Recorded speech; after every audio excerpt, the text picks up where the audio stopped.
सभी ने ये होमवर्क ऐसे ही सॉल्व किया ना? ठीक। नेक्स्ट, ये होमवर्क किया सबने? ए स्क्वायर प्लस बी स्क्वायर वाला होमवर्क किया, वो भी डन?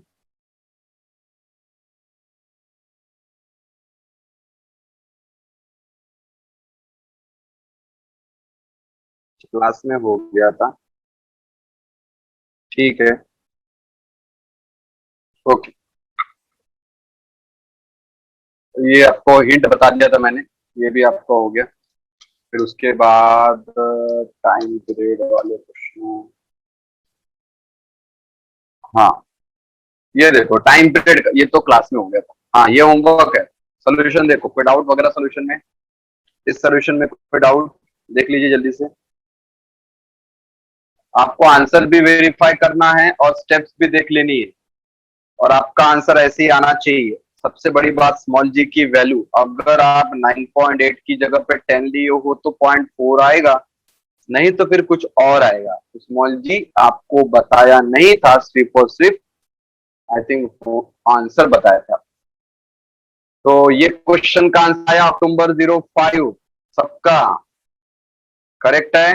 देख लीजिए आंसर। और जिनका गड़बड़ होगा, होगा मुझे पता है, कुछ लोगों का गड़बड़ तो जरूर होगा। अब जिनका गड़बड़ होगा वो स्मॉल जी की वैल्यू को 10 लेके सॉल्व करो, आंसर आपका यही आएगा। तो इस होमवर्क का सोल्यूशन स्क्रीनशॉट ले लें जिनका आंसर नहीं आया। सिमिलर क्वेश्चन ही देता हूं मैं आप लोगों को करने के लिए, वो क्वेश्चन जरूर कीजिए। सिमिलर क्वेश्चन एग्जाम में यही सब आता है। एक और होमवर्क है, लास्ट क्वेश्चन, ये भी आया क्या सबका देख लो। इस होमवर्क का भी सोल्यूशन दिया गया है, देख लीजिए सोल्यूशन। कोई डाउट? All clear? लास्ट सम का डायग्राम मतलब कौन सा प्रथमेश? क्वेश्चन का नंबर या फिर ईयर बता दीजिए प्रथमेश। क्वेश्चन का नंबर या फिर ईयर, जल्दी बोलो प्रथमेश। ईयर या तो क्वेश्चन नंबर बोलो। Diagram question number 18। ओके, 18, 18 ये वाला 18 है क्या? अच्छा, ये तो 19 है। 18 कहाँ है?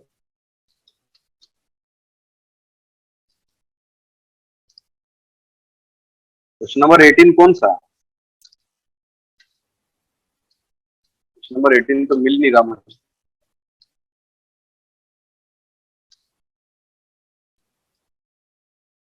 प्रथमेश, क्वेश्चन नंबर 18 कौन से टॉपिक का क्वेश्चन है? टॉपिक का नाम बताइए, यहाँ पे क्वेश्चन नंबर 18 तो है ही नहीं हमारे पास। क्वेश्चन नंबर 18 तो कहीं नहीं है, क्वेश्चन नंबर 20 है, स्प्रिंग वाला। ओके, स्प्रिंग में कहाँ है 18? स्प्रिंग में 18 क्वेश्चन नंबर, अच्छा अच्छा अच्छा, ये वाला क्या? ओके, ठीक है ठीक है, समझ गया। इस क्वेश्चन में क्या नहीं समझा प्रथमेश? डायग्राम, लास्ट सम का डायग्राम। देखो, आपके क्वेश्चन में ये स्टेटमेंट की बात है, the period of oscillation of body of mass as m1 suspended by light spring of time period t। Case number 1 की बात करें तो आपको एक स्प्रिंग लगा देनी है, इस स्प्रिंग के साथ में एक लोड या तो एक मास अटैच है, और ये spring time period T oscillate कर रही है। एक ऑसिलेशन का टाइम पीरियड क्या है? टी। इतना हो गया। अब देखो यहां से एक और स्टेटमेंट स्टार्ट होता है, when a body of mass m2, यानी केस नंबर 2 क्या है? इसी स्प्रिंग में आपने एक और स्प्रिंग लगाई। When a body of mass m2 is tied to the first body, यानी वही स्प्रिंग है, मान लीजिए आपके पास उसी स्प्रिंग में m1 पहले से था, फर्स्ट बॉडी के साथ में m2 टाई कर दिया। टाई मतलब बांध दिया, तो m2 बांध दिया आपने। Body of mass m2 is tied to the first body. Body तो यही है ना, ये बॉडी m1 और ये आपकी दूसरी बॉडी m2, तो आपने बांध दिया इसको इसके साथ में। और मेड टू ऑसिलेट, तब ये ऑसिलेट हो रही है, इसका टाइम पीरियड क्या हो जा रहा है, 2t टाइम पीरियड हो जा रहा है। यानी यहाँ पे आपको जो मास लेना है, पहला वाला m1 लेना है और दूसरा वाला मास क्या लेना है, m1 प्लस m2 लेना है। अब समझा क्या, देखो time period is directly proportional to square root of m, और आपको निकालना क्या है, रेशियो निकालना है मास m1 m2 का। तो कोई बात नहीं, इसको भी मैं निकाल देता हूँ वापस से एक बार। तो यहाँ पे क्या होगा, t dash upon T, time period का रेशियो, बट इसका स्क्वायर करना पड़ेगा क्योंकि मास अंडर रूट में फंसा हुआ है, ठीक है। तो इसका स्क्वायरिंग कर दिया हमने। और यहाँ पे क्या होगा, नया वाला मास क्या होगा, m1 plus m2 divide by m1, और इसका हम सॉल्यूशन निकालते हैं। नया वाला टाइम पीरियड ये है, ठीक है। पहला वाला क्या है, t है, दूसरा वाला क्या है, ये। इसका स्क्वायर हो जाएगा 4t स्क्वायर, और ये क्या आ जाएगा, m1 प्लस m2। इसको सॉल्व कर लेंगे, आपका आंसर आ जाएगा। ये कैंसिल हो गया, टी स्क्वायर और टी स्क्वायर। प्रथमेश, यहां तक क्लियर हो गया क्या? देखो डायग्राम के साथ साथ सोल्यूशन भी हमने किया यहाँ। इसके बाद का कैलकुलेशन आप परफॉर्म करेंगे तो आंसर मिल जाएगा, ठीक है। तो ये डाउट था आपका, आई होप यहाँ तक किसी को डाउट नहीं होगा। टाइम पीरियड के भी क्वेश्चंस आते हैं, थोड़े कम आते हैं, बट इस साल जो सिलेबस अपडेट हुआ है अब आने के चांसेस हैं, क्योंकि स्प्रिंग सीरीज पैरेलल आपको सिखाई गई है। और अगर स्प्रिंग की सीरीज पैरेलल कॉम्बिनेशन सिखाई गई है, ये तो सबसे इंपॉर्टेंट टाइप होता है आपके एग्जाम का। अब एक नया टॉपिक पढ़ेंगे जिसका नाम है एनर्जी। बहुत इंपॉर्टेंट, किसी भी चैप्टर में एनर्जी का टॉपिक बहुत इंपॉर्टेंट। एक और टॉपिक हमारा रह गया है रेफरेंस सर्कल मेथड, इसको बाद में देखेंगे, अलग देखेंगे इसको। पहले हमें पढ़ना है एनर्जी ऑफ एसएचएम। ये बोर्ड आईएमपी है, कोई भी बच्चे अगर आप बोर्ड एग्जाम की तैयारी करो या फिर एंट्रेंस की या फिर कुछ भी तैयारी करो, आप किसी भी एग्जाम, एनर्जी का टॉपिक आता है। एनर्जी का टॉपिक बहुत इंपॉर्टेंट होता है, बोर्ड आईएमपी एग्जाम में कई बार आया है, आप देख लीजिए आपके आंखों के सामने है। देखो ईयर देखो, आप समझ जाओगे कि बाप रे इतने बार एग्जाम में आया है। इस चैप्टर में कोई ऐसा क्वेश्चन नहीं मिलेगा जो हमेशा रिपीट हो, कोई भी क्वेश्चन नहीं मिलेगा जो हमेशा रिपीट हो, एनर्जी को छोड़कर। तो एनर्जी वेरी मोस्ट आईएमपी, मार्च में भी आया है और दूसरे सेशन में भी आया है, अक्टूबर जुलाई में भी आप देख सकते हो रिपीटेडली पूछा गया है। अब आप कहेंगे कि यहाँ पे जो गैप है 18 में नहीं आया तो क्या है, न्यूमेरिकल आया है। अब थ्योरी नहीं आएगी तो क्या आएगा, फिर न्यूमेरिकल आएगा, कुछ ना कुछ तो आएगा, या फिर एमसीक्यूज आया होगा। तो आप याद रखिए एग्जाम में एनर्जी का टॉपिक वेरी मोस्ट आईएमपी, यही वो टॉपिक है जो एग्जाम में आता है, समझ में नहीं। तो अब से एग्जाम में आएगा और आपको समझ में भी आएगा। तो जल्दी से जितने भी ईयर है इनका स्क्रीनशॉट ले ले और हम वन बाय वन एनर्जी का टॉपिक पढ़ना स्टार्ट करते हैं। Screenshot done. ये ईयर जो भी रहता ना इंपॉर्टेंट रहता है कि आपको क्यों पढ़ना है, मोटिवेट करता है कि एग्जाम में इतने बार आया तो पढ़ना चाहिए। तो आपको इनकी प्रैक्टिस भी करनी पड़ेगी, जो भी मैं आपको आज पढ़ाऊंगा इनको आपको 3 टाइम प्रैक्टिस करना पड़ेगा कंपलसरी, क्योंकि बोर्ड आईएमपी टॉपिक है। तो जितने भी टॉपिक आपके बोर्ड आईएमपी होते हैं उन सबको आप प्रिपेयर करें समय पे, ये नहीं कि एग्जाम आएगी तब करें। चलो स्टार्ट कर। तो सबसे पहला जो हमें पढ़ना है नंबर 1, वो है काइनेटिक एनर्जी। सबसे पहले क्या पढ़ना है हमें, काइनेटिक एनर्जी। तो बच्चों काइनेटिक एनर्जी का फॉर्मूला क्या होता है, ये फॉर्मूला तो आना चाहिए आप लोगों को। काइनेटिक एनर्जी का फॉर्मूला हाफ mv स्क्वायर होता है। क्या होता है बच्चों, हाफ mv स्क्वायर। तो इसको सॉल्व करें, स्टार्ट करें सॉल्व करना। तो आपने लिखा काइनेटिक एनर्जी इक्वल टू क्या होता है, हाफ एम वी स्क्वायर। अब आप मुझे बताओ, ये जो वेलोसिटी है, क्या आपको याद आ रही है पार्टिकल की वेलोसिटी? याद करो, ओमेगा अंडर रूट ए स्क्वायर माइनस एक्स स्क्वायर। याद आया क्या सबको? आप dx बाय dt भी लगा सकते हैं, कोई दिक्कत नहीं है। और आप omega A into cos omega T भी यूज कर सकते हैं, कोई प्रॉब्लम नहीं, बड़ा हम इजी वाला यूज कर रहे हैं, ठीक है। ये बहुत इजी होता है यूज करना। तो यहाँ पे देख सकते हो वेलोसिटी आ चुकी है और इस वेलोसिटी का स्क्वायर है, तो हम इसका भी कर देते हैं स्क्वायर। तो ये कुछ ऐसा दिखेगा आपको, v square equal to omega square bracket A square minus x square. इतना क्लियर? तो यहाँ पे वैल्यूज पुट करें, सबको यहां तक क्लियर है ना? ठीक है, तो यहां तक वैल्यू पुट कर, हाफ एम ओमेगा स्क्वायर ए स्क्वायर माइनस एक्स स्क्वायर, ये वैल्यूज हमने पुट कर दी। अब पुट करने के बाद जो चीजें हमारे काम की है उनको सॉल्व कर लेंगे। हमारे काम का ये एम ओमेगा स्क्वायर है, और ये बात सबको पता है कि के इज अ स्प्रिंग कांस्टेंट, उसका मतलब होता है एम ओमेगा स्क्वायर। के का मतलब एफ बाय एक्स भी होता है, ये भी याद रखे, पिछला जो न्यूमेरिकल होमवर्क था वहां पे आपने एफ बाय एक्स यूज किया। और दूसरा फॉर्मूला ये भी है कि K equal to M omega square होता है। तो इतना सब पता चल गया, और यहाँ पे आप लिखेंगे 1/2 के bracket A square minus x square, और जो फॉर्मूला आपका काइनेटिक एनर्जी का बनेगा वो यही बनेगा, हाफ के A square minus x square. अब इसमें भी दो केसेस हैं, अब इसमें भी दो केसेस पढ़नी है। केस नंबर 1, यहां जगह नहीं है, मैं यहां लिखता हूं, ठीक है? इसमें भी दो केसेस है। Case number 1 for mean position. अब आप लोग मुझे बताओ, मेन पोजीशन में एक्स कितना होता है? ये क्योंकि पढ़ा चुका हूं इसलिए पूछ रहा हूं। मेन पोजीशन और ये एक्सट्रीम पोजीशन, जल्दी से कमेंट करके बताओ कि एक्स कितना होता है। मेन पोजीशन पे एक्स इक्वल टू हमेशा 0 होता है। इस मेन पोजीशन के दो तीन नाम है। मेन पोजीशन को आप रेस्ट कह सकते हो, इक्विलिब्रियम कह सकते हो, सेंटर, ओरिजिन भी कह सकते हो। सर्कल रहेगा तो सेंटर, ग्राफ रहेगा तो ओरिजिन। समझ गया सबको? और एक्सट्रीम पोजीशन पे क्या होता है? एक्स की वैल्यू प्लस ए या फिर माइनस ए, ऐसी दो वैल्यूज हम यूज करते हैं। तो इसको इक्वेशन 1 दे देते हैं, और इसी इक्वेशन 1 में वैल्यू पुट करें तो काइनेटिक एनर्जी हमारी क्या आ जाएगी? अगर मैं एक्स की वैल्यू 0 कर दूं यहाँ पे, अगर एक्स की वैल्यू 0 हो गई तो क्या बचेगा? सिर्फ और सिर्फ ए स्क्वायर बचेगा, बाकी एज इट इज। तो ये क्या बचेगा? हाफ का स्क्वायर। देखो ट्रिक बता रहा हूं मैं, ध्यान से सुने। Energy, kinetic energy at mean position, value आ रही है, बोले तो मैक्सिमम कितना बच्चों? हाफ। इसे क्या बोलते हो? 1/2 को हाफ भी बोलते हो। तो हमने कहा का हाफ का स्क्वायर, हाफ का स्क्वायर। समझ गया सबको? क्लियर है? याद रहेगा, कम से कम एक फॉर्मूला तो याद रहेगा आप लोग। तो ये हो गया हाफ का स्क्वायर, कम से कम एक फॉर्मूला याद रखो, इस पे न्यूमेरिकल आता है इसलिए बोल रहा हूं। दूसरा ट्राई करते हैं। अगर एक्स की वैल्यू में यहाँ पे ए डाल दूं, प्लस ए माइनस ए कुछ भी डाल दूं, तो वैल्यू क्या हो जाएगी? ए स्क्वायर, और ए स्क्वायर से ए स्क्वायर सब्ट्रैक्ट होके क्या हो जाएगा? 0। तो फाइनली ये जो आएगा वो 0 आएगा। क्या आ जाएगा बच्चों? 0।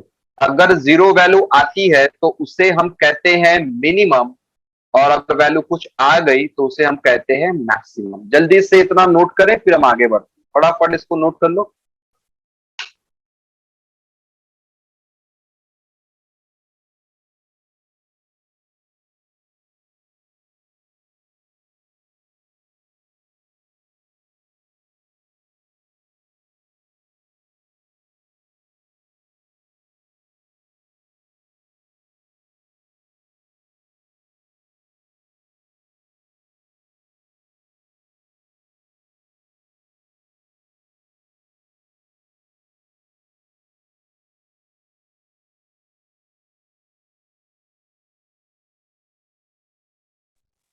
हो गया सबका?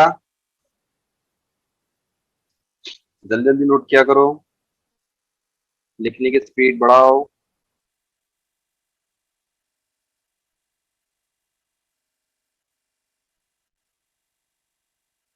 आगे बढ़े। हो गया?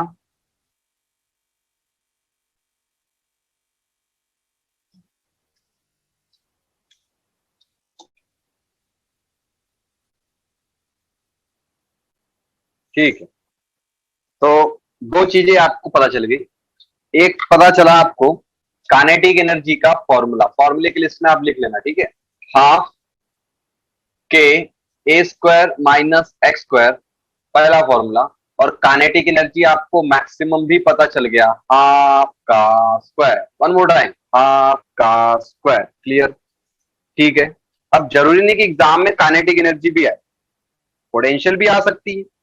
एग्जाम है, उसकी मर्जी, कुछ भी आ सकता है एग्जाम में। तो आपको हर एक चीज की प्रैक्टिस करके जानी पड़ेगी।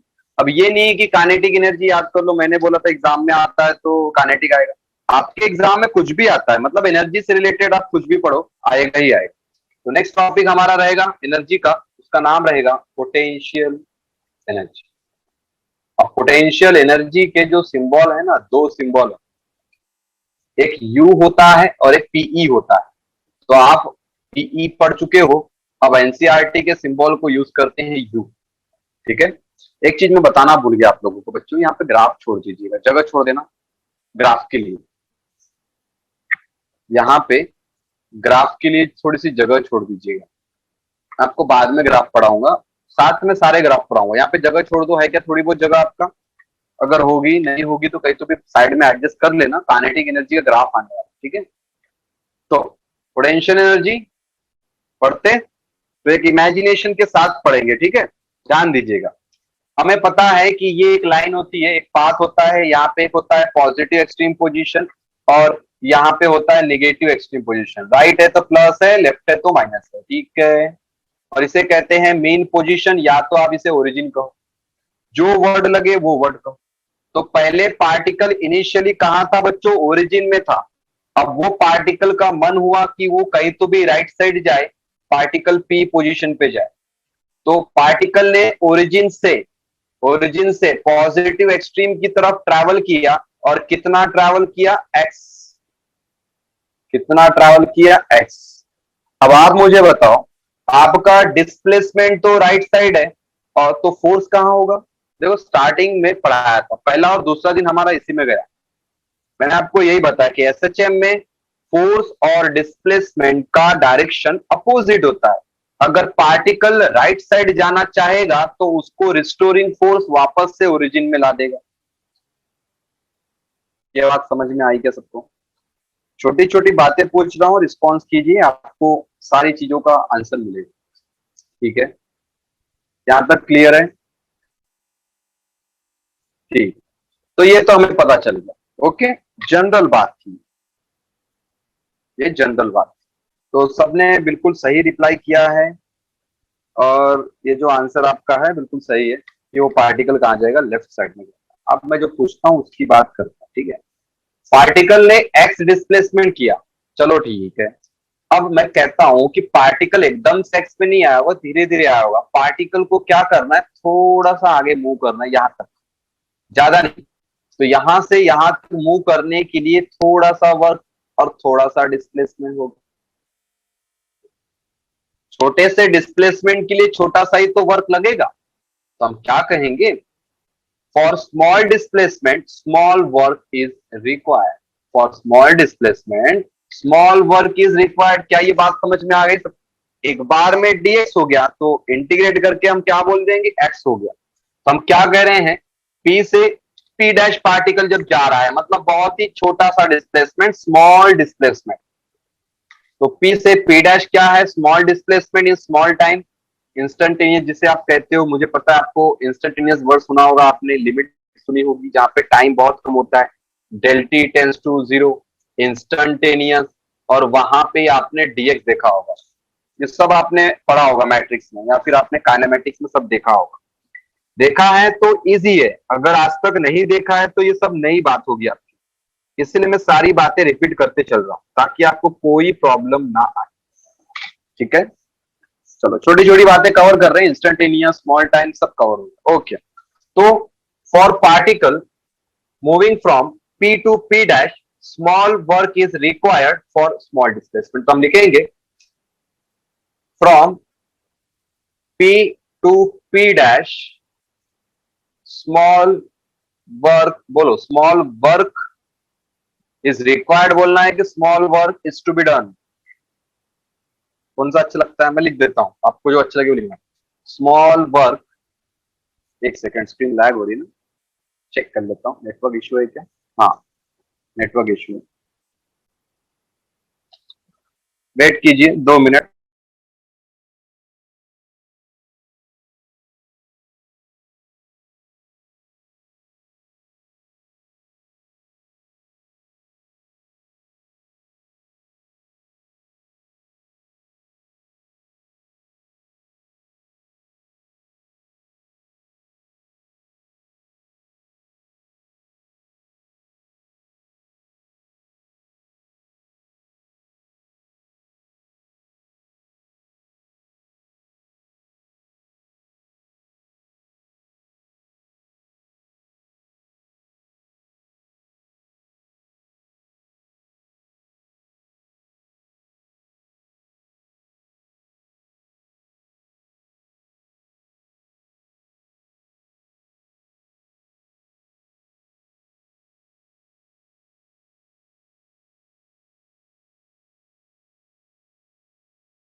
स्क्रीन विजिबल है सबको? अभी दिख रहा है? कोई नेटवर्क इश्यू तो नहीं? ठीक है, तो चलो आगे देखते हैं। तो हमने कहा कि इस पार्टिकल को P से P डैश जाने में स्मॉल डिस्प्लेसमेंट लग रहा है, तो स्मॉल वर्क करना पड़ेगा। तो हम कह रहे हैं to move from P to P dash small work dw is required, small work dw is required for small displacement, small work required for small displacement। ठीक है, लिख सकते हैं हम लोग ऐसा, स्मॉल डिस्प्लेसमेंट। तो मुझे चाहिए फॉर्मूला, आप मुझे फॉर्मूला बताओ। क्या होता है वर्क का फॉर्मूला बच्चों? Work is a scalar quantity. तो बच्चों वर्क का फॉर्मूला क्या होता है? वर्क का formula sir force into displacement cos theta. अरे कॉस थीटा स्केलर क्वांटिटी, आप लोग शॉर्टकट बता रहे हो। देखो वेक्टर स्केलर भी रहता है ना, उसका यूज नहीं कर रहे, कॉस थीटा भी तो आना चाहिए। आप मुझे बताइए, अगर एक्स इधर है राइट साइड और एफ लेफ्ट साइड, तो एंगल कितने का? ये दोनों अपोजिट डायरेक्शन में है, एंटी पैरेलल है। जल्दी से एंगल कमेंट करके बताओ, फटाफट एंगल बोलिए कितना।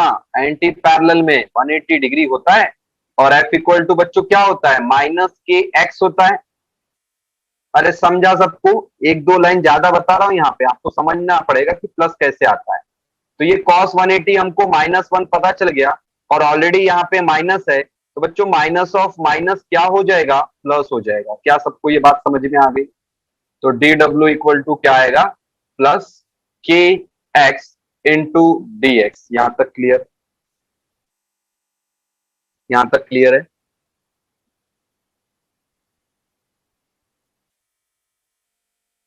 आगे बढ़े, कोई दिक्कत तो नहीं है? यहाँ तक एक दो लाइन ज्यादा बताई मैंने, यहाँ पे थोड़ा सा स्केलर भी यूज कर लिया। हमको पता है ना ऐसा होता है, तो करना तो पड़ेगा, करना पड़ेगा। ठीक है, तो आगे बढ़ते हैं और देखते हैं कि इसको कैसे सॉल्व करें। बच्चों हमें वर्क टोटल चाहिए। जब भी कभी हमें टोटल वर्क चाहिए रहता है तो हम इंटीग्रेट करते हैं, ये बात सबको पता है। टोटल मतलब इंटीग्रेशन। जब भी कभी आपको नेट टोटल ऐसा कुछ बोले तो आप क्या करते हो? इंटीग्रेट। तो हम करेंगे इंटीग्रेशन, इंटीग्रेशन या फिर इंटीग्रेटिंग बोथ साइड। तो कहां से कहां तक? हमें कहां से कहां तक करना है? 0 से लेकर x तक। ठीक है, लिमिट क्या लगेगी बच्चों आपकी? 0 से लेकर x तक। तो ये जो भी आएगा ये क्या आ जाएगा? बड़ा W। और यहाँ पे भी आप सेम लिमिट लगाएंगे के एक्स इंटू डी एक्स। के तो कांस्टेंट है, बाहर आ जाएगा। कहां से कहां तक? 0 से x तक। यहां तक क्लियर? इनिशियल से फाइनल, इनिशियल से फाइनल हो गया, के बाहर आ गया। अब एक्स का पता ही आपको, आपने बताया था कि आपका इंटीग्रेशन हुआ है, तो मैं डायरेक्ट लिख देता हूं। और यहाँ पे लिमिट लगी है, तो प्लस सी नहीं आएगा, क्योंकि ये डेफिनेट इंटीग्रल है। डेफिनेट इंटीग्रल में प्लस सी नहीं आता है। बात समझ में आई? तो अब इसको सॉल्व करा जाए। क्या आ जाएगा? W equal to 1/2, W equal to 1/2 सबको पता है, upper limit minus lower limit, upper limit minus lower limit. Upper limit क्या है? x है, और लोअर लिमिट क्या है? 0 है। तो यहाँ पे आ जाएगा x square minus 0 square. Final answer 1/2 के एक्स स्क्वायर। यही आपका स्प्रिंग एनर्जी होता है। सबको पता है कंजर्वेटिव होता है स्प्रिंग फोर्स, रिस्टोरिंग फोर्स क्या होता है? कंजर्वेटिव होता है। जितने भी कंजर्वेटिव फोर्स है ना, वहां पे एनर्जी पढ़ाई जाती है। अकेला फ्रिक्शन ही ऐसा होता है जो कंजर्वेटिव नहीं होता है, तो वहां आपने पोटेंशियल एनर्जी नहीं पढ़ी है। यहाँ पोटेंशियल एनर्जी पढ़ रहे हो। जितने भी वर्क होते हैं, जितने भी वर्क होते हैं या फिर जितने भी पोटेंशियल एनर्जी होते हैं, उनका फॉर्मूला होता है negative of work done by conservative internal forces. समझ गया सबको? ग्रेविटेशन में भी आपने पढ़ा होगा, internal energy sorry potential energy equal to negative of work done by conservative internal forces. तो यही सब है जो आपको रिपीट होते चलता है। फिलहाल स्प्रिंग की बात कर रहा हूं, इसी को आप स्प्रिंग का एनर्जी कहोगे, या फिर आप कहोगे कि ये पोटेंशियल एनर्जी है। तो स्प्रिंग में भी यही होता है। और आपने वर्क एनर्जी पावर में पढ़ा होगा एंट्रेंस में कि W इक्वल टू 1/2 के एक्स स्क्वायर। अभी मैं मिटा देता हूं, आप इसको ध्यान रखें। एक्स का नाम elongation, displacement, extension, increase in length और चेंज इन लेंथ। अब देखो एक डायलॉग, जहां जहां आप पोटेंशियल एनर्जी का डेरिवेशन पढ़ोगे वहां पे एक डायलॉग रहेगा। क्या डायलॉग रहेगा? ये, this work done, this work done is stored, this work done is stored in the form of, this work done is stored in the form of. याद करो सरफेस एनर्जी, याद आ रहा है क्या सबको? सोप सोल्यूशन वाला टॉपिक, सरफेस टेंशन वाला topic, mechanical properties of fluid, वहां पे भी यही डायलॉग था। मैंने कहा था this work done is stored in the form of potential energy, this work done is stored in the form of potential energy, in the form of potential energy. तो आपको ये भूलेगा नहीं। कुछ डायलॉग्स ऐसे याद रखिए, कैसे? कुछ ऐसे, this work done is stored in the form of potential energy, therefore therefore u equal to 1 by 2 k x square, u equal to 1 by 2 k x square। Okay, एक और चीज, केस 1 एंड केस 2, ठीक है? Okay, तो case number 1 पहला main position, और case number 2 आप एक के नीचे एक लिखना, ठीक है? ऐसा आजू बाजू मत लिखना, यहाँ मैं स्पेस को यूटिलाइज कर रहा हूँ और कुछ नहीं। तो case number 1 for mean position, बच्चों मेन में एक्स तो जीरो ही होता है। Next extreme position, x equal to plus A right side और माइनस ए लेफ्ट साइड, इसको इक्वेशन 1 दे दो और इसी इक्वेशन में वैल्यू पुट करें तो पोटेंशियल एनर्जी क्या आ जाएगी बच्चों? हाफ का, अरे नहीं हाफ का नहीं, ये तो जीरो आएगा, एक्स की वैल्यू जीरो है यहाँ पे एक्स की वैल्यू जीरो है, ये तो जीरो आने वाला है। ये वाला देखो, यहाँ पे एक्स की वैल्यू क्या आएगी? ए आएगी, तो यहाँ पे क्या आएगा एनर्जी? हाफ का स्क्वायर, हाफ का स्क्वायर। आ गया क्या सबको समझ में? और यहाँ वैल्यू है तो मैक्सिमम, यहाँ वैल्यू जीरो है तो मिनिमम। चलिए जल्दी से नोट करें और ग्राफ के लिए जगह छोड़ दो। मेरे पास जगह नहीं है, मैं तो ब्लैक स्क्रीन पे भी पढ़ा सकता हूँ। आप मेन स्ट्रीम लिखने के बाद नीचे में कम से कम 10 लाइन छोड़ दो, ग्राफ में काम आएगा। ग्राफ बाद में बताऊंगा मैं आपको, अभी इतना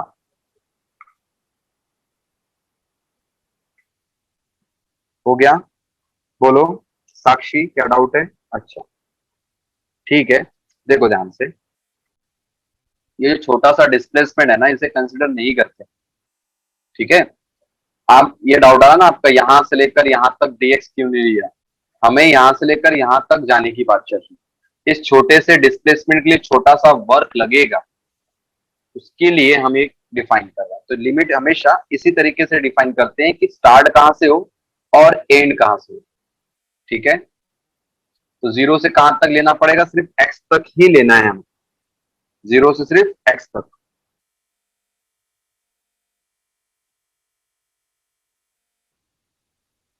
पी डैश तक अगर लिया रहता, अगर आपका जो डाउट है वो भी मैं क्लियर कर देता हूँ। अगर पी डैश तक लिया रहता तो यहाँ पे मैंने एक्स प्लस डीएक्स लिया रहता, ये बात समझ गए? अगर मैं पी डैश तक लेता तो मुझे एक्स प्लस डीएक्स लेना पड़ता। सिर्फ मैंने यहाँ से जीरो से एक्स तक के लिए इसको डिफाइन किया है, एक्स प्लस डीएक्स के लिए नहीं, ठीक है? तो ओ से पी तक बस इतना।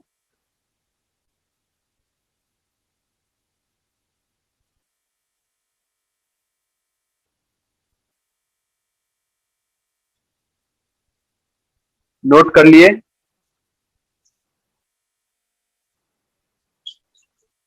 2 मिनट में नोट करो जल्दी से, 2 मिनट से ज्यादा नहीं।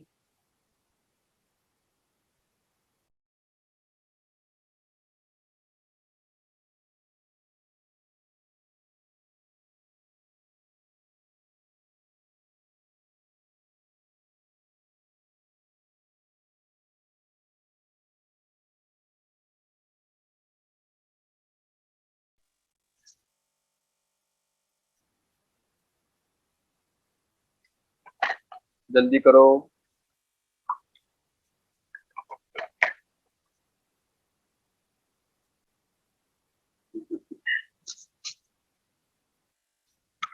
ये मोस्ट टाइम पे है, ध्यान से सुनिए। अगर आपकी टेस्ट होती है तो आपकी टेस्ट में ये क्वेश्चन 100% आएगा। फिर से एक बार मैं बता दूं आपको, ये वेरी मोस्ट आईएमपी है, तो 100% इन टेस्ट। और आपका होमवर्क आपको समझ गया ना, मैंने बताया नहीं आपको अभी तक होमवर्क क्या होमवर्क है। ये होमवर्क है आपका। क्या होमवर्क है? ये होमवर्क है। क्या क्या होमवर्क है इसमें वो भी देखिए आप। डेरिवेशन प्लस फॉर्मूले, फॉर्मूले सेपरेट लिखना है आपको, ठीक है, प्लस ग्राफ। ये आपका होमवर्क है। कितने बार लिखते हो आप? 5 बार तो आप लोग बोलते थे, मैंने ही कम करवाया आप लोगों से। 3 टाइम्स बहुत होता है, 3 टाइम्स, ठीक है, ईमानदारी से प्रैक्टिस करो। 3 बार बहुत हो जाता है। तो ये आपका होमवर्क है, अच्छे से ध्यान में रखें। बोर्ड आईएमपी क्वेश्चन पढ़ रहे हो, इस पे न्यूमेरिकल भी रहेंगे, वो भी कुछ होमवर्क रहेंगे। तो अभी के लिए होमवर्क बस इतना कि ये डेरिवेशन की अच्छे से प्रैक्टिस कर ले। जितने भी डेरिवेशन है, काइनेटिक एनर्जी बोलो, पोटेंशियल एनर्जी बोलो, सारे के सारे इंपॉर्टेंट। काइनेटिक, पोटेंशियल, टोटल, सब होमवर्क, सबके सब होमवर्क। अभी हम पढ़ेंगे, टोटल भी पढ़ेंगे, ग्राफ भी पढ़ेंगे, सब पढ़ेंगे। समझ गया? अरे नोट किया क्या आपने? जल्दी बताओ, ये नोट कर लिए क्या?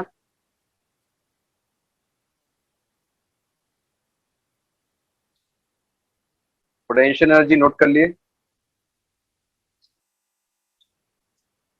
ठीक है, तो अब आगे बढ़े। ग्राफ के लिए जगह छोड़ी सबने। मीन एक्सट्रीम के बाद 10 लाइन छोड़ दिया करो, ग्राफ थोड़ा सा स्पेस लेगा। 10 लाइन, कम से कम 10 लाइन, ठीक है। चलो आगे देखो। तो मीन एक्सट्रीम हो गया हमारा, सब कुछ हो गया सर। एक चीज रह गया, क्या रह गया बच्चों? Third, total energy.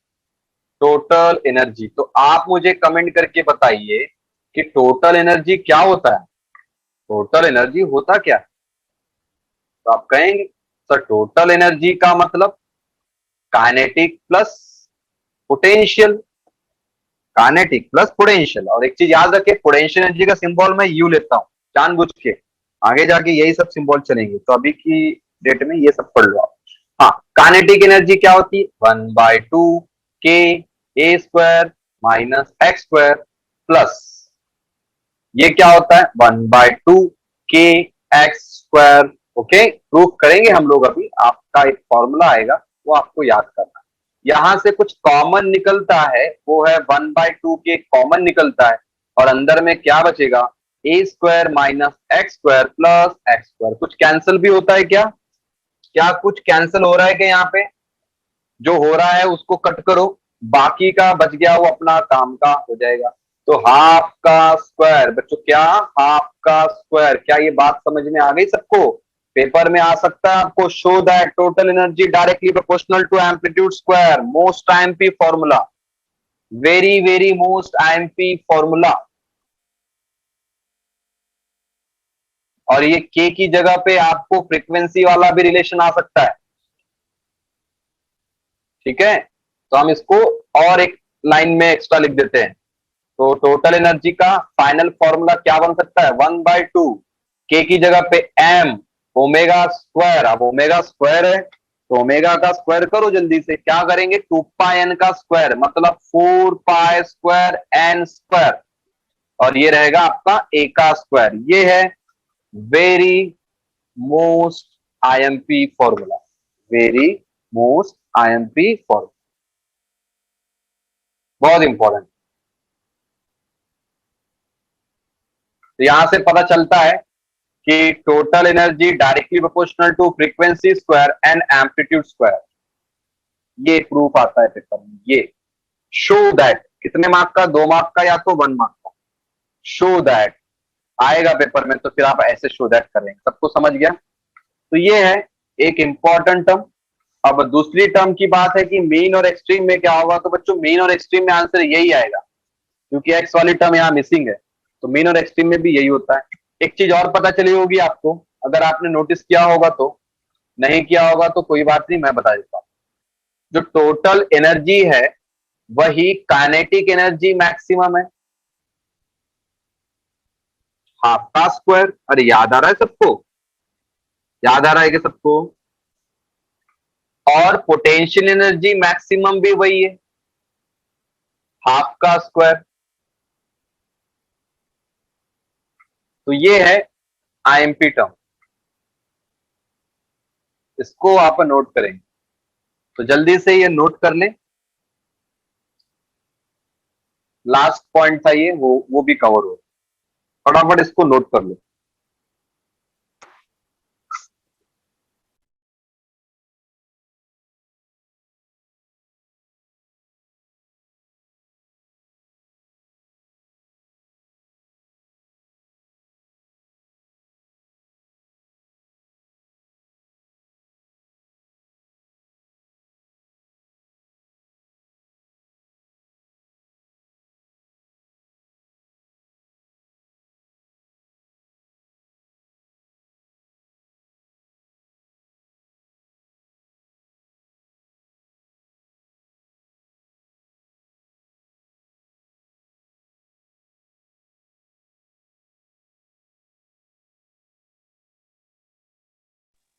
हो गया सबका नोटेड?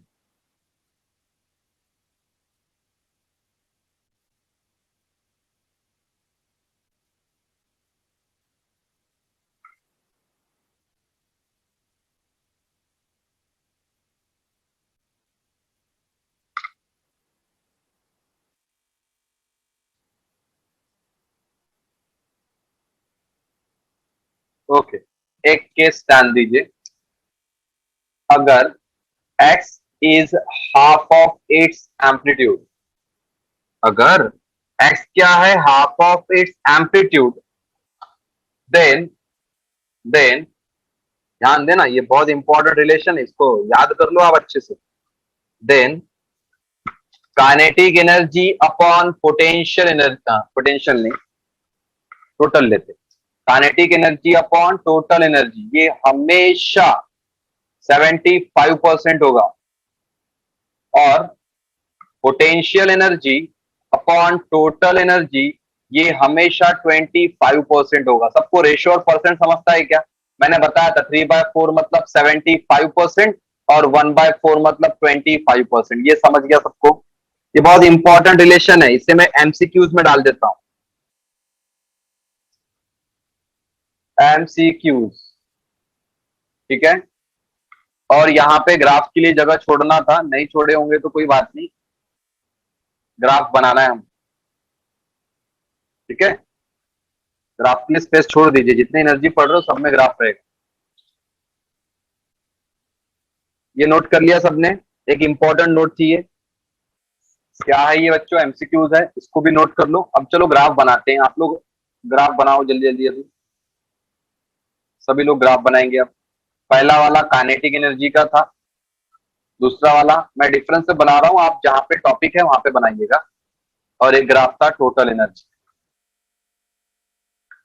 ग्राफ बनाना है सबको, ठीक है, जहां का ग्राफ है वहीं पे बनाइएगा। यहाँ पे मेरे पास जगह है, इससे मैं इसको यूटिलाइज कर रहा हूँ।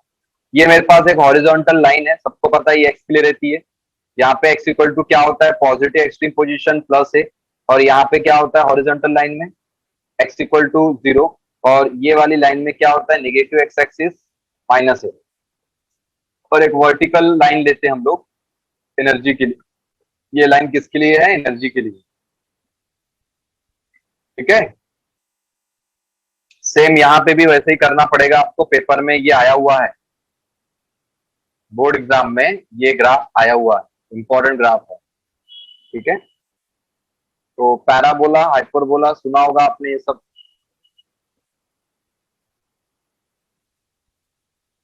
आपने पढ़ा ना है, total energy is directly proportional to amplitude square, total energy directly proportional to frequency square. तो स्क्वायर वाले ग्राफ है ना, वो ऐसे बनते। और क्या क्या पढ़ के रखा है? Hyperbola, inverted hyperbola, rectangular hyperbola, बहुत कुछ पढ़ा होगा आपने अभी। जो काम का है पहले वही देख लेते हैं। एक्स इक्वल टू ये प्लस ए हो गया, ये एक्स इक्वल टू हो गया माइनस ए, और इसके ऊपर ये परपेंडिकुलर वाई एक्सिस एनर्जी के लिए, ठीक है, हो गया। अब ध्यान दो, आपका जो फॉर्मूला था एनर्जी के रिलेशन में, काइनेटिक एनर्जी का फॉर्मूला क्या था? 1/2 के एक्स स्क्वायर, सॉरी ये तो एक्स यहाँ पे डालना है, ए, हाँ ठीक है, 1/2 के ए स्क्वायर। अगर आप इस फॉर्मूले पे नोटिस करो तो काइनेटिक एनर्जी एम्पलीट्यूड के रिस्पेक्ट में क्या है, स्क्वायर को प्रोपोर्शनल है। काइनेटिक एनर्जी क्या है, directly proportional to A square. तो जब ऐसा कुछ ग्राफ आता है तो आपका ग्राफ ऐसा बनेगा हमेशा, ये ऐसा उल्टा यू बनेगा। और ये तो अपनी पोटेंशियल एनर्जी है। अब पोटेंशियल एनर्जी का ग्राफ देखो, इसको याद करने की टेक्निक, ये खुद में यू है तो इसका भी ग्राफ क्या बना दो, यू बना दो, ऐसा है ना। ये भी यू, ये भी you, you potential, you potential. और ये ऊपर से जो लाइन जाएगी, ये लाइन की बात कर रहे हैं हम लोग, ये वाली लाइन, ये तो आप देख सकते हो यहाँ पे काइनेटिक एनर्जी मीन है तो यहाँ पे मैक्सिमम है। ये मेन पोजीशन, ये पॉजिटिव एक्सट्रीम और ये नेगेटिव एक्सट्रीम। तो यहाँ मेन पोजीशन है और मेन पोजीशन पे काइनेटिक एनर्जी क्या है, बहुत ज्यादा है, मैक्सिमम है। और हम इसकी बात करें तो ये है आपकी मेन पोजीशन। मेन पोजीशन में पोटेंशियल एनर्जी 0 है, लेकिन अगर हम इसकी बात करें तो यहाँ पे पोटेंशियल एनर्जी मैक्सिमम है। राइट साइड में भी मैक्सिमम, यानी कि क्या, ये वाले पॉइंट की बात करें, x equal to plus A, that is positive extreme position, और यहाँ पे x इक्वल टू माइनस ए, यानी नेगेटिव एक्सट्रीम पोजीशन। तो इस पॉइंट पे भी अगर आप नोट करेंगे तो आपको पता चलेगा कि यहाँ पे भी पोटेंशियल एनर्जी क्या है, मैक्सिमम है, बट यहाँ पे क्या है, 0 है। ये ग्राफ हो गया आपका पोटेंशियल एनर्जी का। तो अब टोटल एनर्जी में क्या होगा, दोनों का ग्राफ कंबाइन होगा। टोटल एनर्जी में होने क्या वाला है, दोनों का ग्राफ कंबाइन होने वाला है। यानी एक ग्राफ क्या रहेगा, काइनेटिक एनर्जी का, ठीक है, इसको अच्छे से बनाना आप प्रॉपरली। एक ग्राफ क्या रहेगा, काइनेटिक एनर्जी का रहेगा, क्योंकि टोटल एनर्जी क्या होती है, दोनों का सम। और एक ग्राफ किसका रहेगा, पोटेंशियल एनर्जी का रहेगा। समझा सबको, ये दिख रहा है सबको, ये x इक्वल टू माइनस है और ये वाला x इक्वल टू प्लस है। अपने टेक्स्ट बुक रेफर करना, आपको डायग्राम अच्छे से दिख जाएगी। मैं फ्री हैंड बना रहा हूं तो हो सकता है गड़बड़ हो जाए। तो इस पॉइंट की बात करते हैं, ये भी एक एमसीक्यूज पॉइंट है, इस पॉइंट की बात करते हैं, ये दोनों पॉइंट की बात करते हैं। इस पॉइंट में kinetic energy equal to potential energy, और इस पॉइंट में भी kinetic energy equal to potential energy, ठीक है। और यहाँ पे कौन मैक्सिमम, यहाँ पे काइनेटिक एनर्जी मैक्सिमम, तो यहाँ पे और यहाँ पे पोटेंशियल एनर्जी मैक्सिमम। देख लीजिए, आपने सारे ग्राफ को मर्ज कर दिया है, पोटेंशियल और काइनेटिक को मर्ज करने के बाद आपका ये ग्राफ बना, ठीक है, समझ गया। इस पॉइंट की बात करता हूं, देखो मैंने फ्री हैंड बनाया, पहले ही बता रहा हूं आप लोगों को, नहीं तो आप कहेंगे सर ये ग्राफ हमारा तो टेक्स्ट बुक से मैच नहीं हुआ, तो ऐसा नहीं।